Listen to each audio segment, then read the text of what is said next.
published, 12:38 Thursday, March 15, 2018. Gavin Williamson said relations with Russia were in an exceptionally chilly period and called for the whole country to unite behind Theresa May. It comes as the Prime Minister visited Salisbury to speak to emergency services, members of the public and local businesses. She was also due to receive a briefing from Public Health, England.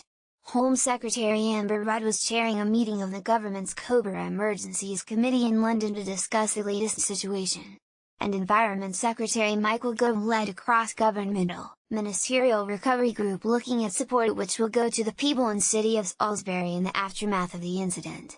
The Yorkshire Post says, Theresa May's resolve over Russian nerve agent shames Jeremy Corbyn. Russian Foreign Minister Sergei Lavrov warned Moscow will expel British diplomats soon after Mrs. May announced the biggest expulsion of Russian embassy staff since the Cold War. During a visit to Bristol, Scarborough-born Mr. Williamson said, "It is absolutely atrocious and outrageous what Russia did in Salisbury. We have responded to that. Frankly, Russia should go away and should shut up." Mr. Williamson described Labour leader Jeremy Corbyn's response as disappointing. France publicly backs the PM's assessment that Russia is culpable for the attack, and said it stands in solidarity with the UK. Mrs. May and French President Emmanuel Macron spoke by telephone at 7:30 am to discuss the latest developments in the case. The talks came after reports of a lukewarm response from the French government, but Paris later issued a statement saying there was no other plausible explanation for the poisoning. Boris Johnson confirmed the UK will submit a sample of the nerve agent to the Organisation for Prohibition of Chemical Weapons, OPCW, for it to carry out its own tests. The US threw its diplomatic weight behind the UK on Thursday, saying it stands in solidarity with its closest ally. Mr. Johnson said the UK's response means Russia's intelligence capabilities in the country had been basically eviscerated for decades. The Foreign Secretary claimed Russian President Vladimir Putin wanted to send a message to any defecting Russians that you're going to die.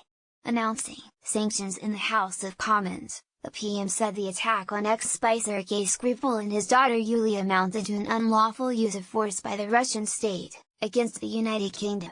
Mrs. May announced the suspension of high-level contacts with Russia, including a boycott of the summer's World Cup by government ministers and members of the royal family. She said Russian state assets will be frozen wherever we have the evidence that they may be used to threaten the life or property of UK nationals or residents. 23 Russian diplomats identified as undeclared intelligence officers have been given a week to leave the UK, in the largest mass expulsion since 31 were ordered out in 1985 following the defection of double agent Oleg Gordievsky. Mr. Corbyn drew criticism for his stance on the Salisbury incident after his spokesman said the history of the use of information from UK intelligence agencies is problematic and refused to say that the Labour leader accepted the Russian state was at fault. The spokesman's comments prompted Labour backbencher John Woodcock to table an early-day motion unequivocally accepting the Russian state's culpability for the attack, and supporting fully the statement made by Mrs. May in the Commons.